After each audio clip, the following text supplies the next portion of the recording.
The second commandment says that we should not have graven images. God forbids us from making a graven image of any likeness of anything that is in heaven above, or that is in the earth below, or that is in the water under the earth, and that we should not bow to them or serve them. For I, the Lord your God, God says, am a jealous God.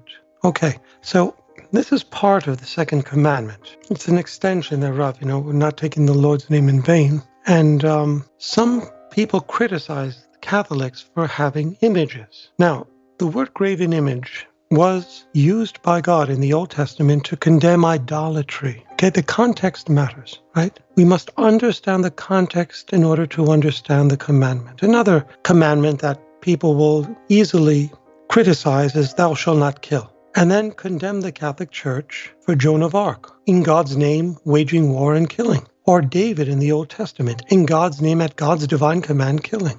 Or the just war theory of St. Augustine, where to defend yourself, or for a nation to defend itself, it has a right to kill, if it comes to that, as a last resort, or in the case of capital punishment. So, you see, context matters. We cannot just simply read a commandment face value and take it literally as an absolute without understanding the context. And the context of not having images, graven images, refers to idolatry. That's what it was given for, because there was a lot of idolatry at the time of Moses. And it's interesting to note that in the Old Testament, God condoned images. God asked, for example, in Exodus 25, chapter 18 through 21, that Moses make 2 statues of angels, cherubim, for the top of the Ark of the Covenant. These are graven images. Right? And later in Numbers, chapter 21, verses 8 and 9, God commands Moses to make a bronze serpent, a graven image, so that the people who were bitten by these snakes could look upon them and be healed.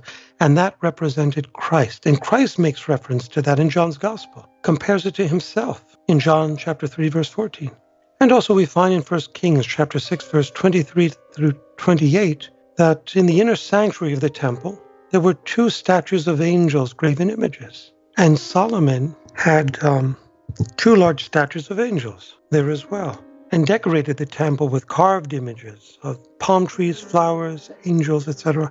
And even Ezekiel says during the Babylonian captivity, he had a vision in the temple. And in Ezekiel's vision of chapter 41, he sees graven images of angels and palm trees, which God commanded. Okay, so you have to, again, the imagination is something good and images are something good, provided the context is understood properly.